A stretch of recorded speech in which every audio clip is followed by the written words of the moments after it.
कभी सोचा है कि जब किसी वेबसाइट पर बहुत तेजी से क्लिक किया जाता है तो क्या होता है, या जब कोई बड़ी ऑनलाइन सेल शुरू होती है तो वेबसाइट एकदम से क्रैश क्यों नहीं हो जाती? असल में इसके पीछे इंटरनेट के कुछ छिपे हुए नियम काम करते हैं, और आज हम इन्हीं में से एक सबसे जरूरी गार्डियन के बारे में जानने वाले हैं, रेट लिमिटिंग। अरे हाँ, ये वाला एरर मैसेज ये हम सबने कभी न कभी जरूर देखा होगा।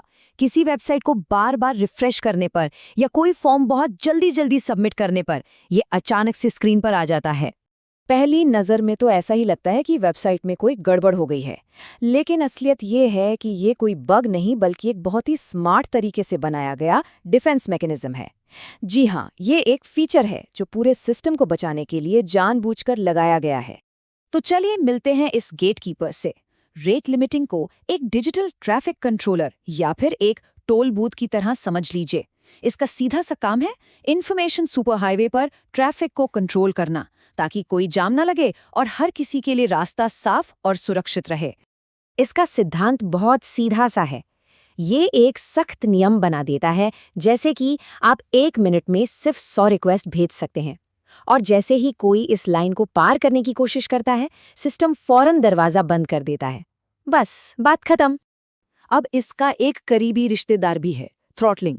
थ्रॉटलिंग का मकसद दरवाजा बंद करना नहीं है, बल्कि बढ़ती भीड़ को थोड़ा धीमा करना है। ये बड़े प्यार से कहता है, अंदर आ सकते हैं, बस जरा धीरे धीरे चलिए, एक एक करके। तो दोनों में सबसे बड़ा फर्क क्या है? रेट लिमिटिंग एक हार्ड स्टॉप है, मतलब एक दीवार जो रिक्वेस्ट को पूरी तरह से रोक देती है। वहीं दूसरी तरफ थ्रॉटलिंग एक स्पीड ब्रेकर है, जो ट्रैफिक की रफ्तार को कम करके उसे काबू में रखता है। सीधी बात, रेट लिमिटिंग सुरक्षा के लिए सख्त है, जबकि थ्रॉटलिंग सिस्टम को चालू रखने के लिए ज्यादा फ्लेक्सिबिलिटी देता है। पर आखिर इसकी इतनी जरूरत है ही क्यों? जरा सोचिए, ये एक किले की दीवार की तरह है। ये हमें DDoS जैसे बड़े साइबर हमलों से बचाता है, जिसमें हैकर्स नकली ट्रैफिक की बाढ़ से सर्वर को ठप कर देते हैं। ये पक्का करता है कि कोई एक यूजर सारी रिसोर्सेज पर कब्जा ना कर ले। और हाँ, ये लॉगिन पेज पर बार बार गलत पासवर्ड ट्राई करने जैसी ब्रूट फोर्स कोशिशों को भी नाकाम कर देता है। अब असली सवाल ये उठता है कि सिस्टम ये ट्रैफिक कंट्रोल आखिर करते कैसे हैं? इसके पीछे कुछ बहुत ही स्मार्ट एल्गोरिदम्स का दिमाग चलता है। चलिए जरा मशीन के अंदर झांक कर देखते हैं कि ये काम होता कैसे है। पहला है लीकी बकेट, यानी एक टपकती हुई बाल्टी। कल्पना कीजिए कि सारी रिक्वेस्ट्स एक बाल्टी में आ रही हैं और उस बाल्टी में नीचे एक छोटा सा छेद है। अब पानी यानी कि रिक्वेस्ट्स उस छेद से एक बिल्कुल स्थिर और लगातार रफ्तार से बाहर निकलती हैं। इससे ट्रैफिक का बहाव एकदम स्मूथ बना रहता है, और अगर बाल्टी भर गई तो नई रिक्वेस्ट को सीधे सीधे रिजेक्ट कर दिया जाता है। तो ये तरीका उन सिस्टम्स के लिए परफेक्ट है जिन्हें बिल्कुल स्थिर और प्रिडिक्टेबल ट्रैफिक फ्लो चाहिए होता है। मतलब ऐसी सर्विसेज जो अचानक आने वाले बड़े ट्रैफिक स्पाइक्स को बिल्कुल बर्दाश्त नहीं कर सकती। दूसरा तरीका है टोकन बकेट। इस बार बाल्टी पानी से नहीं बल्कि टोकन से भरती है। हर एक रिक्वेस्ट को आगे बढ़ने के लिए बाल्टी से एक टोकन खर्च करना पड़ता है, और इसमें मजेदार बात यह है कि अगर टोकन इस्तेमाल नहीं होते तो वो जमा होते रहते हैं। इसका मतलब ये हुआ कि अगर बहुत सारे टोकन जमा हो गए हैं तो सिस्टम अचानक से आई रिक्वेस्ट की एक बड़ी खेप को भी एक साथ हैंडल कर सकता है। ये एल्गोरिदम बहुत लचीला होता है। ये उन ऐप्स के लिए बेहतरीन है जहां कभी कभी अचानक बहुत ज़्यादा ट्रैफिक आता है। जैसे मान लीजिए कोई मोबाइल ऐप लॉन्च हुआ और एक साथ हज़ारों रिक्वेस्ट्स आ गईं, ये उसे संभाल देगा। लेकिन एक तीसरा और भी स्मार्ट एल्गोरिदम है जो दोनों दुनियाओं की खूबियों को मिलाता है, स्लाइडिंग विंडो काउंटर। ये एक तरह का हाइब्रिड है। ये पिछले और करंट दोनों टाइम विंडो के डेटा को मिलाकर एक वेटेड एवरेज निकालता है। इससे होता यह है कि बाउंड्री पर अचानक आने वाले बर्स्ट की समस्या खत्म हो जाती है, जो कि दूसरे तरीकों में आ सकती है। ये तरीका काफी सटीक है और मेमोरी का इस्तेमाल भी कम करता है।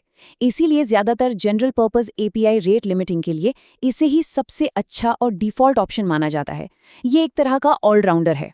तो आप जब हम इन तीनों तरीकों को समझ चुके हैं, तो सवाल ये उठता है कि अपने काम के लिए सही टूल कैसे चुनें? मतलब कौन सा कब इस्तेमाल करना है? चलिए इसे एकदम आसान बना देते हैं। अगर आपको बिल्कुल स्थिर और स्मूथ ट्रैफिक चाहिए और बर्स्ट की कोई गुंजाइश नहीं है, तो लीकी बकेट आपके लिए है। अगर आपके सिस्टम में अचानक ट्रैफिक स्पाइक्स आते हैं और उन्हें संभालने की आज़ादी चाहिए तो टोकन बकेट बेहतर है। और अगर सटीकता और कम मेमोरी खर्च के बीच एक शानदार बैलेंस चाहिए तो स्लाइडिंग विंडो काउंटर ही सबसे अच्छा विकल्प है। तो निचोड़ ये है, और जैसा कि सोर्स मटेरियल भी कहता है, कि ज़्यादातर मामलों में स्लाइडिंग विंडो काउंटर ही वो सुनहरा संतुलन देता है जिसकी सबको तलाश होती है। सटीकता, सादगी और एफिशिएंसी सब एक साथ। लेकिन कहानी यहाँ खत्म नहीं होती। टेक्नोलॉजी कभी एक जगह नहीं रुकती और रेट लिमिटिंग का भविष्य इन तयशुदा नियमों से कहीं आगे है।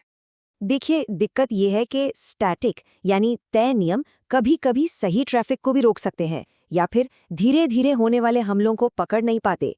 भविष्य है डायनामिक लिमिटिंग का, जहां एआई रियल टाइम ट्रैफिक को देखकर एक जासूस की तरह लिमिट्स को लगातार एडजस्ट करता रहता है। और ये सिर्फ कहने की बात नहीं है, आंकड़े भी यही दिखाते हैं। एआई पर आधारित सिस्टम किसी भी खतरे पर पुराने स्टैटिक नियमों की तुलना में लगभग 2 गुनी तेजी से एक्शन ले सकते हैं। इसका मतलब है सुरक्षा का एक बिल्कुल नया लेवल। आखिर में बात घूम फिर कर एक ही जगह आती है। रेट लिमिटिंग का असली मकसद है उपलब्धता और सुरक्षा के बीच एक नाजुक संतुलन बनाना। सर्विस को सबके लिए खुला भी रखना है और उसे किसी भी तरह के गलत इस्तेमाल से बचाना भी है। तो अगली बार जब टू मेनी रिक्वेस्ट्स का एरर दिखे तो नाराज होने के बजाय ये याद रखिएगा कि ये कोई गलती नहीं है। ये वेब का वो अनदेखा गार्डियन है जो चुपचाप हम सबको और पूरे इंटरनेट को सुरक्षित रख रहा है। सवाल बस ये है कि जैसे जैसे ट्रैफिक और स्मार्ट होता जाएगा, क्या हमारे ये गार्डियन भी उतने ही स्मार्ट हो पाएंगे? सब्सक्राइब बटन दबाओ, बेल आइकन भी प्रेस करो, लेटेस्ट वीडियो सबसे पहले पाओ।